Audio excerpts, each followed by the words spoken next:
किस बिना उत्ते भारती मीडिया वा जिहड़ा ओह भाई साहब नूं अतवादी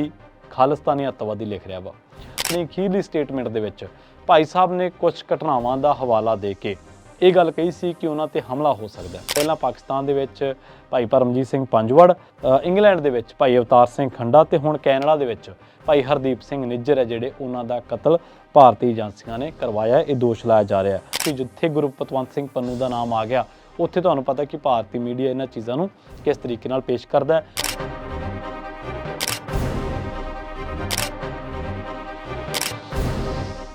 सत श्री अकाल, तुसीं जुड़े हुए हो पंजाबी रेडियो यूएसए दे नाल ते मैं हाँ प्रवीण शर्मा, हाज़र है एक नवीं रिपोर्ट लैके। गलबात करांगे भाई निज्जर दे कतल बारे, जिस तो बाद सरी दे नाल नाल कैनेडा दे नाल नाल विश्व भर दे विच जिथे भी सिख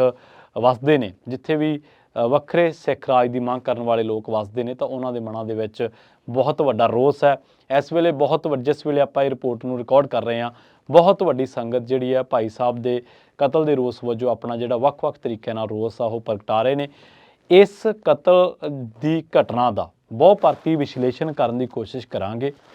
ਇਹਦੇ ਵਿੱਚ 4-5 ਜਿਹੜੇ ਮੁੱਖ ਐਂਗਲ ਨੇ, 4-5 ਜਿਹੜੇ ਮੁੱਖ ਪੱਖ ਨੇ, ਉਹਨਾਂ ਨੂੰ ਕਵਰ ਕਰਨ ਦੀ ਕੋਸ਼ਿਸ਼ ਕਰਾਂਗੇ ਆਪਾਂ। ਪਹਿਲਾ ਪੱਖ ਇਹ ਕਿ ਕਿਸ ਬਿਨਾ ਉੱਤੇ ਭਾਰਤੀ ਮੀਡੀਆ ਵਾ ਜਿਹੜਾ ਉਹ ਭਾਈ ਸਾਹਿਬ ਨੂੰ ਅੱਤਵਾਦੀ ਖਾਲਿਸਤਾਨੀ ਅੱਤਵਾਦੀ ਲਿਖ ਰਿਹਾ ਵਾ। ਦੂਜੀ ਗੱਲ ਇਹ ਹੈ ਕਿ ਇਸ ਵੇਲੇ ਜੋ ਸਿੱਖਾਂ ਦੇ ਮਨਾਂ ਦੇ ਵਿੱਚ ਤੌਖਲੇ ਚੱਲ ਰਹੇ ਨੇ ਕਿ ਇਹ ਜਿਹੜੇ ਕਾਰੇ ਨੇ, ਇਹ ਜਿਹੜੀਆਂ ਕਤਲੇਆਮ ਦੀਆਂ ਘਟਨਾਵਾਂ ਨੇ, ਜੋ ਇਹ ਸਿਲਸਿਲੇਵਾਰ ਘਟਨਾਵਾਂ ਕਤਲ ਕੀਤੇ ਜਾ ਰਹੇ ਨੇ, ਇਹਦੇ ਪਿੱਛੇ ਭਾਰਤੀ ਏਜੰਸੀਆਂ ਦਾ ਹੱਥ ਹੈ। ਇਸ ਪੱਖ ਤੋਂ ਵੀ ਇਸ ਘਟਨਾ ਨੂੰ ਕਵਰ ਕਰਾਂਗੇ। ਤੀਜੀ ਗੱਲ ਹੈ ਕਿ ਆਪਣੀ ਅਖੀਰਲੀ ਇੰਟਰਵਿਊ ਕਹਿ ਲਓ ਜਾਂ ਆਪਣੀ ਅਖੀਰਲੀ ਸਟੇਟਮੈਂਟ ਦੇ ਵਿੱਚ ਭਾਈ ਸਾਹਿਬ ਨੇ ਕੁਝ ਘਟਨਾਵਾਂ ਦਾ ਹਵਾਲਾ ਦੇ ਕੇ ਇਹ ਗੱਲ ਕਹੀ ਸੀ ਕਿ ਉਹਨਾਂ ਤੇ ਹਮਲਾ ਹੋ ਸਕਦਾ। ਉਹ ਗੱਲ ਕਿੱਥੋਂ ਆਈ ਤੇ ਕਿਵੇਂ ਉਹਨਾਂ ਨੇ ਕਹੀ। ਚੌਥੀ ਗੱਲ ਇਹ ਕਿ ਜੋ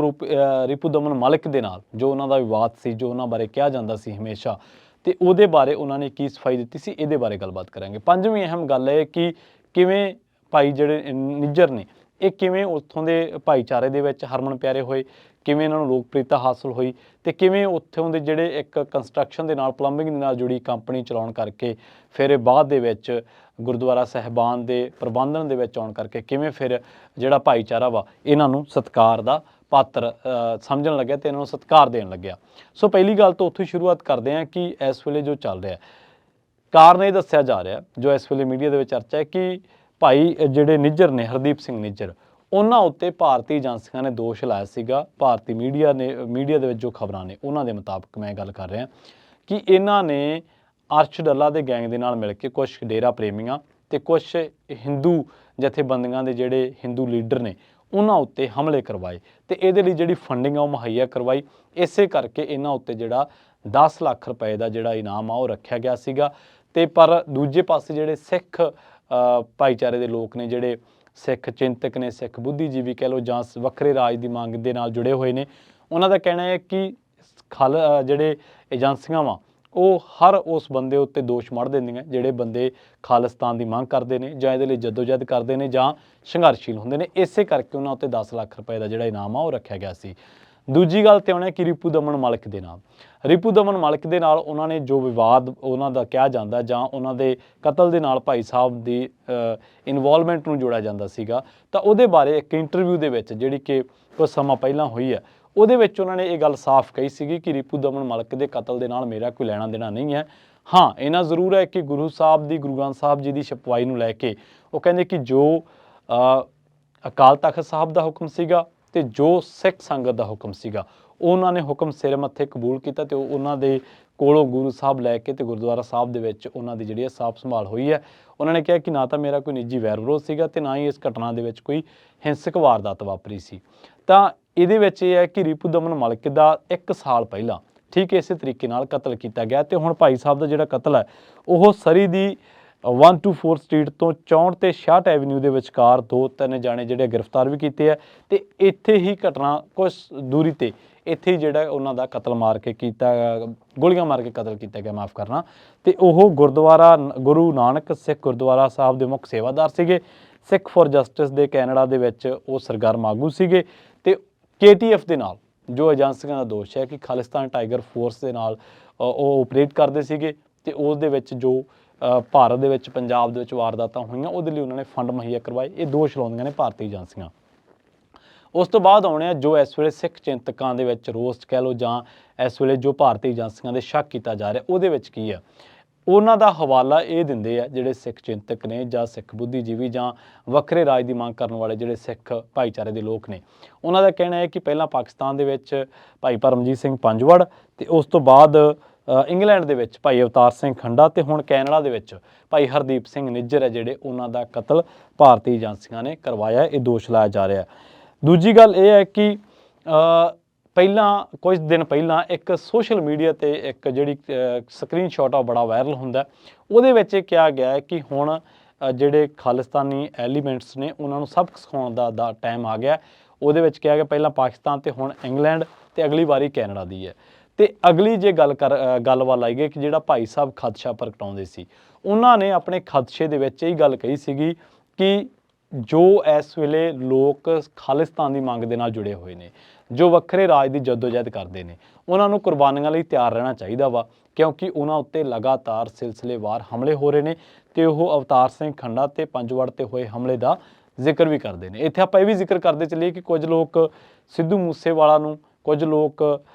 ਹੋਰ ਲੋਕਾਂ ਨੂੰ, ਖਾਸ ਕਰਕੇ ਜਿਨ੍ਹਾਂ ਨੂੰ ਜਿਹੜੇ ਪੱਗ ਬੰਨ੍ਹਦੇ ਨੇ, ਤਾਂ ਉਹਨਾਂ ਦਾ ਦਾਅਵਾ ਇਹ ਹੈ ਕਿ ਸਿੱਧੂ ਮੂਸੇਵਾਲਾ ਵੀ ਜਿਹੜਾ ਉਹਦੇ ਵਿੱਚ ਮੈਚਿਓਰਟੀ ਆ ਰਹੀ ਸੀ, ਉਹਨੇ SYL ਗੀਤ ਲਿਖਿਆ, ਵਾਰ ਗੀਤ ਗਾਇਆ, ਤੇ ਇਸ ਕਰਕੇ ਉਹ ਵੀ ਉਸ ਨੂੰ ਵੀ ਇਸੇ ਦੇ ਵਿੱਚ ਕਾਊਂਟ ਕਰਦੇ ਨੇ। ਹਾਲਾਂਕਿ ਪੁਲਿਸ ਤੇ ਕਾਨੂੰਨ ਉਹਨਾਂ ਨੂੰ ਇੱਕ ਵੱਖਰੇ ਰਾਜ ਨਾਲ ਵੱਖਰੀ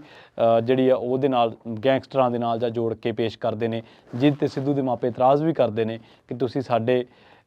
ਕਤਲ ਹੋਏ ਪੁੱਤ ਨੂੰ, ਤੁਸੀਂ ਸਾਡੇ ਮਾਰੇ ਗਏ ਪੁੱਤ ਨੂੰ ਗੈਂਗਸਟਰਾਂ ਦੇ ਨਾਲ ਨਾ ਜੋੜੋ। ਉਹਦੀ ਕੋਈ ਇਹਨਾਂ ਦੇ ਨਾਲ ਕੋਈ ਬਹਿਣੀ ਉੱਠਣੀ ਨਹੀਂ ਸੀ, ਨਾ ਹੀ ਕੋਈ ਇਹਨਾਂ ਘਟਨਾਵਾਂ ਦੇ ਨਾਲ ਲੈਣਾ ਦੇਣਾ। ਇਹ ਖੈਰ ਇੱਕ ਬਹੁਤ ਵੱਡੀ ਚੀਜ਼ ਹੈ, ਪਰ ਕੁਝ ਲੋਕਾਂ ਦਾ ਮੰਨਣਾ ਇਹ ਹੈ ਕਿ ਜੋ ਸਿਲਸਿਲੇਵਾਰ ਘਟਨਾਵਾਂ ਸਿੱਖ ਨੌਜਵਾਨਾਂ ਦਾ ਕਤਲ ਹੋ ਰਿਹਾ, ਦੀਪ ਸਿੱਧੂ ਨੂੰ ਵੀ ਕਿਹਾ ਜਾ ਰਿਹਾ ਕਿ ਉਹਦਾ ਵੀ ਕਤਲ ਹੋਇਆ, ਬਹੁਤ ਸਾਰੀਆਂ ਚੀਜ਼ਾਂ ਲਗਾਤਾਰ ਜੋ ਘਟਨਾਵਾਂ ਵਾਪਰ ਰਹੀਆਂ ਨੇ, ਤੇ ਇਹਦੇ ਪਿੱਛੇ ਭਾਰਤੀ ਏਜੰਸੀਆਂ ਤੇ ਸ਼ੱਕ ਜਿਹੜਾ ਉਹ ਕੀਤਾ ਜਾ ਰਿਹਾ।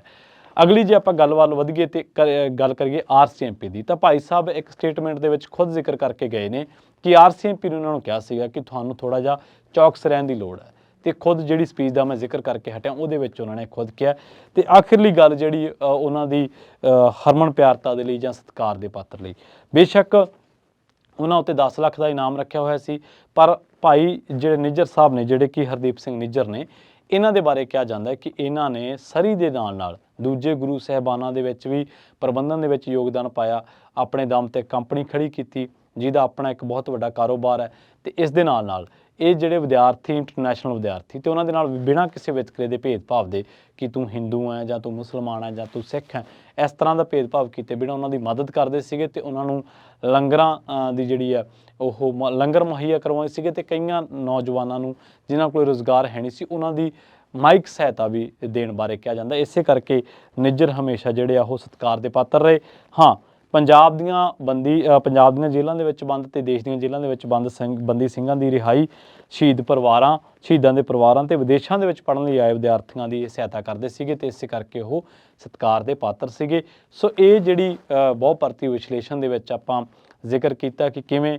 ਭਾਰਤੀ ਏਜੰਸੀਆਂ ਉੱਤੇ ਸ਼ੱਕ ਕੀਤਾ ਜਾ ਰਿਹਾ, ਕਿਉਂ ਉਹਨਾਂ ਨੂੰ ਜਿਹੜਾ ਮੀਡੀਆ ਵਾ ਉਹ ਅੱਤਵਾਦੀ ਲਿਖ ਰਿਹਾ ਵਾ, ਖਾਲਿਸਤਾਨੀ ਅੱਤਵਾਦੀ ਲਿਖ ਰਿਹਾ। ਇੰਨਾ ਜ਼ਰੂਰ ਹੈ ਕਿ ਉਹ KTF ਵੀ ਓਪਰੇਟ ਕਰਦੇ ਸੀਗੇ ਤੇ ਨਾਲ ਕਿਹਾ ਜਾ ਰਿਹਾ ਕਿ ਉਹ ਸਿੱਖਸ ਫੋਰ ਜਸਟਿਸ ਦੇ ਕੈਨੇਡਾ ਦੇ ਵਿੱਚ ਆਗੂ ਸੀਗੇ। ਤੇ ਇਸੇ ਕਰਕੇ ਕਿਉਂਕਿ ਜਿੱਥੇ ਗੁਰੂ ਪਤਵੰਤ ਸਿੰਘ ਪੰਨੂ ਦਾ ਨਾਮ ਆ ਗਿਆ, ਉੱਥੇ ਤੁਹਾਨੂੰ ਪਤਾ ਕਿ ਭਾਰਤੀ ਮੀਡੀਆ ਇਹਨਾਂ ਚੀਜ਼ਾਂ ਨੂੰ ਕਿਸ ਤਰੀਕੇ ਨਾਲ ਪੇਸ਼ ਕਰਦਾ ਹੈ। ਦੂਜੇ ਪਾਸੇ ਇਸ ਵੇਲੇ ਚਰਚਾ ਜਿਹੜੀ ਹੈ ਸਿੱਖ ਹਲਕਿਆਂ ਦੇ ਵਿੱਚ ਜਾਂ ਵੱਖਰੇ ਰਾਜ ਦੀ ਮੰਗ ਕਰਨ ਵਾਲੇ ਜਿਹੜੇ ਲੋਕ ਨੇ,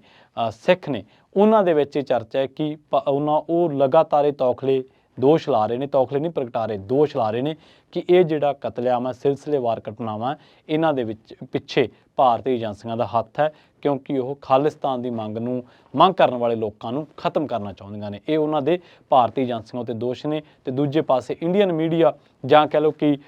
ਜੋ ਭਾਰਤੀ ਮੀਡੀਆ ਤੇ ਭਾਰਤੀ ਏਜੰਸੀਆਂ, ਉਹਨਾਂ ਨੇ ਉਹ ਭਾਈ ਜਿਹੜੇ ਨਿੱਜਰ ਨੇ ਉਹਨਾਂ ਦੇ ਉੱਤੇ 10 ਲੱਖ ਰੁਪਏ ਦਾ ਇਨਾਮ ਰੱਖਿਆ ਸੀ। ਪਰ ਜਿਵੇਂ ਕਿ ਮੈਂ ਤੁਹਾਨੂੰ ਜ਼ਿਕਰ ਕੀਤਾ ਸਾਰੀਆਂ ਸਿਲਸਿਲੇਵਾਰ ਘਟਨਾਵਾਂ ਦਾ ਕਿ ਕਿਵੇਂ ਕੀ ਕੁਛ ਵਾਪਰਿਆ, ਤੇ ਸਵਾਲ ਵੱਡਾ ਇਹੀ ਹੁੰਦਾ ਕਿ ਭਾਈ ਸਾਹਿਬ ਨੂੰ ਕਿਵੇਂ ਪਤਾ ਲੱਗਿਆ ਸੀਗਾ ਕਿ ਮੇਰੇ ਉੱਤੇ ਹਮਲਾ ਹੋਣਾ। ਜਿਹੜੀ ਪੁਲਿਸ ਹੈ ਉਹ ਭਾਈ ਸਾਹਿਬ ਤੇ ਹਮਲੇ ਬਾਰੇ ਕਿਹੋ ਜਿਹੀਆਂ ਇਨਪੁਟਸ ਜਿਹੜੀਆਂ ਨੇ ਕੱਢ ਕੇ ਲਿਆਉਂਦੀ ਹੈ, ਜਾਂ ਕਿਹੋ ਜਿਹੀ ਜਿਹੜੀ ਬਰੀਫਿੰਗ ਕਰਦੀ ਹੈ ਕੀ ਸਬੂਤ ਪੇਸ਼ ਕੀਤੇ ਜਾਂਦੇ ਨੇ। ਤੇ ਤੀਜੀ ਗੱਲ ਇਹ ਹੈ ਕਿ ਰਿਪੁਦਮਨ ਮਲਿਕ ਦੇ ਕਤਲ ਬਾਰੇ ਵੀ ਕੁਛ ਨਹੀਂ ਪਤਾ ਕੀਤਾ ਜਾ ਸਕਿਆ, ਤੇ ਕੀ ਇਸ ਕਤਲ ਦੇ ਵਿੱਚ ਪਤਾ ਲੱਗੇਗਾ ਕਿ ਜਿਹੜੇ ਸਿੱਖ ਮਨਾਂ ਦੇ ਵਿੱਚ ਤੌਖਲੇ ਨੇ ਉਹ ਕਿੱਥੋਂ ਕੁ ਤੱਕ ਸੱਚ ਨੇ, ਤੇ ਕਿਵੇਂ ਉਹ ਇਹ ਜਿਹੜੀਆਂ ਸਿਲਸਿਲੇਵਾਰ ਘਟਨਾਵਾਂ ਹੈ ਉਹਨਾਂ ਨੂੰ ਇੱਕ ਡੂੰਘੀ ਸਾਜ਼ਿਸ਼ ਦੇ ਨਾਲ ਜੋੜ ਕੇ ਦੇਖਦੇ ਨੇ। ਭਾਈ ਸਾਹਿਬ ਦੇ ਇਸ ਪੂਰੇ ਕਤਲ ਦੇ ਵਰਤਾਰੇ ਨੂੰ ਇੱਕ ਹੋਰ ਪਹਿਲੂ ਤੋਂ ਵੀ ਸਮਝਦੇ ਹਾਂ, ਉਹ ਆ ਵਰਲਡ ਸਿੱਖ ਆਰਗੇਨਾਈਜੇਸ਼ਨ ਦੀ ਸਟੇਟਮੈਂਟ। ਜੀ ਹਾਂ, ਕੈਨੇਡਾ ਦੇ ਇੱਕ ਬਹੁਤ ਉੱਘੇ ਅਦਾਰੇ CBC ਦੀ ਇੱਕ ਰਿਪੋਰਟ ਦੇ ਵਿੱਚ ਇਹ ਗੱਲ ਕਹੀ ਗਈ ਹੈ ਕਿ ਭਾਰਤ ਦੇ ਵਿੱਚ ਹਿੰਦੂਤਵੀ ਸਰਕਾਰ ਹੋਣ ਕਰਕੇ ਘੱਟ ਗਿਣਤੀਆਂ ਦੀ ਹਾਲਤ ਮਾੜੀ ਹੈ, ਤੇ ਵਰਲਡ ਸਿੱਖ ਆਰਗੇਨਾਈਜੇਸ਼ਨ ਨੇ ਵੀ ਧੜੱਲੇ ਦੇ ਨਾਲ ਭਾਈ ਸਾਹਿਬ ਦਾ ਪੱਖ ਪੂਰਿਆ ਤੇ ਕਿਹਾ ਕਿ ਭਾਈ ਸਾਹਿਬ ਜਿਹੜੇ ਨਿੱਜਰ ਸੀਗੇ ਉਹ ਹਮੇਸ਼ਾ ਸਿੱਖ ਰਾਜ ਦੀ ਵਕਾਲਤ ਕਰਦੇ ਸਨ, ਤੇ ਭਾਰਤ ਦੇ ਵਿੱਚ ਹੋ ਰਹੇ ਸਿੱਖਾਂ ਦੇ ਉੱਤੇ ਜ਼ੁਲਮ ਤੇ ਮਨੁੱਖੀ ਅਧਿਕਾਰਾਂ ਦੀ ਜਿਹੜੀ ਉਲੰਘਣਾ ਬਾਰੇ ਖੁੱਲ੍ਹ ਕੇ ਬੋਲਦੇ ਸਨ, ਤੇ ਉਹ ਸਾਰੇ ਪ੍ਰਕਰਨ ਨੂੰ ਐਕਸਪੋਜ਼ ਵੀ ਕਰਦੇ ਸੀਗੇ। ਇਸੇ ਜਥੇਬੰਦੀ ਦੇ ਪ੍ਰਧਾਨ ਨੇ ਤੇਜਿੰਦਰ ਸਿੰਘ ਸਿੱਧੂ, ਉਹਨਾਂ ਨੇ ਕਿਹਾ ਹੈ ਕਿ ਭਾਈ ਸਾਹਿਬ ਦੀ ਇਸ ਕਤਲ ਕਰਕੇ ਕੈਨੇਡਾ ਦੇ ਨਾਲ ਨਾਲ ਵਿਸ਼ਵ ਭਰ ਦੇ ਜਿਹੜੇ ਸਿੱਖ ਹੈ ਉਹਨਾਂ ਦੇ ਵਿੱਚ ਵੱਡਾ ਰੋਸ ਉਹ ਪਾਇਆ ਜਾ ਰਿਹਾ। ਇਸੇ ਹੀ ਪੂਰੇ ਪ੍ਰਕਰਨ ਦੇ ਵਿੱਚੋਂ ਇੱਕ ਜਿਹੜੀ ਗੱਲ ਆ ਉਹ ਮਿਸ ਕਰਨ ਵਾਲੀ ਪੰਜਾਬੀ ਮੀਡੀਆ ਦੀ ਨਹੀਂ, ਪੰਜਾਬੀ ਮੀਡੀਆ ਦੇ ਇੱਕ ਬਹੁਤ ਵੱਡੇ ਹਿੱਸੇ ਨੇ ਭਾਈ ਨਿੱਜਰ ਨੂੰ ਅੱਤਵਾਦੀ ਲਿਖਿਆ, ਕਈਆਂ ਨੇ ਖਾਲਿਸਤਾਨੀ ਅੱਤਵਾਦੀ ਲਿਖਿਆ, ਤਰ੍ਹਾਂ ਤਰ੍ਹਾਂ ਦੀ ਟੈਗਿੰਗ ਕੀਤੀ ਜਾ ਰਹੀ ਹੈ। ਪਰ ਇਹ ਉਹੀ ਮੀਡੀਆ ਜਿਹੜਾ ਹਮੇਸ਼ਾ ਇਹ ਵੀ ਕਹਿੰਦੇ ਕਿ ਅਸੀਂ ਪੰਥਕ ਮਸਲਿਆਂ ਦੀ ਰਿਪੋਰਟਿੰਗ ਕਰਦੇ ਹਾਂ, ਪੰਥਕ ਜੋ ਲੋੜਾਂ ਨੇ, ਪੰਥਕ ਜੋ ਮੰਗਾਂ ਨੇ ਉਹਨਾਂ ਨੂੰ ਪਰਨਾਏ ਹੋਏ ਆ। ਪਰ ਦੂਜੇ ਪਾਸੇ ਇਹਨਾਂ ਦਾ ਜਿਹੜਾ ਇਹ ਸਟਾਂਸ ਆ ਭਾਈ ਹਰਦੀਪ ਸਿੰਘ ਨਿੱਜਰ ਨੂੰ ਅੱਤਵਾਦੀ ਕਹਿਣਾ ਜਾਂ ਖਾਲਿਸਤਾਨੀ ਅੱਤਵਾਦੀ ਲਿਖਣਾ, ਇਹ ਸਮਝੋ ਬਾਹਰ ਆ। ਤੇ ਇਹਦੇ ਨਾਲ ਉਹ ਵੀ ਖੁਦ ਲੋਕ ਐਕਸਪੋਜ਼ ਹੁੰਦੇ ਨੇ ਜਿਹੜੇ ਦੋਗਲੇ ਨੇ, ਜਿਹੜੇ ਇੱਕ ਪਾਸੇ ਪੰਥਕ ਰਹੁ ਰੀਤਾਂ ਦੀ ਗੱਲ ਕਰਦੇ ਨੇ, ਪੰਥਕ ਮਸਲਿਆਂ ਦੇ ਵਕੀਲ ਹੋਣ ਦੀ ਗੱਲ ਕਰਦੇ ਨੇ, ਪੰਥਕ ਮਸਲਿਆਂ ਦੇ ਇੱਕ ਆਪਣੇ ਆਪ ਨੂੰ ਬਹੁਤ ਵੱਡੇ ਹਮਦਰਦੀ ਕਹਿੰਦੇ ਨੇ, ਪਰ ਦੂਜੇ ਪਾਸੇ ਜਿਹੜੇ ਲੋਕ ਪੰਥਕ ਮਸਲਿਆਂ 'ਤੇ ਸਰਗਰਮ ਹੋਣ ਉਹਨਾਂ ਨੂੰ ਅੱਤਵਾਦੀ ਲਿਖਦੇ ਨੇ, ਖਾਲਿਸਤਾਨੀ ਅੱਤਵਾਦੀ ਲਿਖਦੇ ਨੇ। ਤਾਂ ਇੱਕ ਹੋਰ ਜਿਹੜਾ ਅਹਿਮ ਪਹਿਲੂ ਆ ਉਹ ਇਹ ਹੈ ਕਿ ਵਰਲਡ ਦੇ ਵਿੱਚ ਵੱਡੇ ਪੱਧਰ 'ਤੇ ਹਰਦੀਪ ਸਿੰਘ ਨਿੱਜਰ ਦੇ ਇਸ ਕਤਲ ਦੀ ਨਿਖੇਧੀ ਹੋ ਰਹੀ ਆ, ਤੇ ਵੱਡੀ ਪੱਧਰ 'ਤੇ ਸੰਗਤ ਜਿਹੜੀ ਸਿੱਖ ਸੰਗਤ ਜਿਹੜੀ ਉਹ ਇਕੱਠੇ ਹੋ ਰਹੀ ਆ। ਇਸੇ ਤਹਿਤ ਇੱਕ ਬਹੁਤ ਵੱਡੀ ਕਾਲ ਵਿਸ਼ਵ ਦੇ ਨਾਲ ਨਾਲ ਕੈਨੇਡਾ ਦੇ ਵਿੱਚ ਦਿੱਤੀ ਗਈ ਆ। ਰੋਸ ਵਜੋਂ ਆਪੋ ਆਪਣੇ ਤਰੀਕੇ ਦੇ ਨਾਲ ਇਸ ਘਟਨਾ ਦਾ ਵਿਰੋਧ ਕੀਤਾ ਜਾ ਰਿਹਾ, ਤੇ ਕੈਨੇਡਾ ਦੇ ਵਿੱਚ ਇੱਕ ਵੱਡਾ ਪੰਥਕ ਇਕੱਠ ਸ਼ਾਮ ਨੂੰ 6 ਵਜੇ ਗੁਰੂ ਨਾਨਕ ਸਿੱਖ ਗੁਰਦੁਆਰਾ ਸਰੀ ਡੈਲਟਾ ਦੇ ਵਿੱਚ ਹੋਣਾ, ਜਿਹਦੇ ਵਿੱਚ ਪੰਥਕ ਮਸਲਿਆਂ ਦੇ ਜਿੰਨੇ ਵੀ ਚਿੰਤਕ ਨੇ, ਸ਼ੁਭ ਚਿੰਤਕ ਨੇ, ਭਾਈ ਸਾਹਿਬ ਦੇ ਨਾਲ ਜੁੜੇ ਹੋਏ ਨੇ, ਜਾਂ ਜਿੰਨੇ ਵੀ ਸਿੱਖ ਐਕਟੀਵਿਸਟ ਦੇ ਹਮਦਰਦੀ ਨੇ, ਉਹਨਾਂ ਨੂੰ ਜਾਂ ਸਾਰੀ ਸੰਗਤ ਨੂੰ ਪਹੁੰਚਣ ਦਾ ਜਿਹੜਾ ਸੱਦਾ ਉਹ ਦਿੱਤਾ ਗਿਆ। ਜਲਦ ਮਿਲਾਂਗੇ ਇੱਕ ਹੋਰ ਨਵੀਂ ਰਿਪੋਰਟ ਦੇ ਵਿੱਚ। ਬਹੁਤ ਬਹੁਤ ਧੰਨਵਾਦ। ਸਤਿ ਸ਼੍ਰੀ ਅਕਾਲ।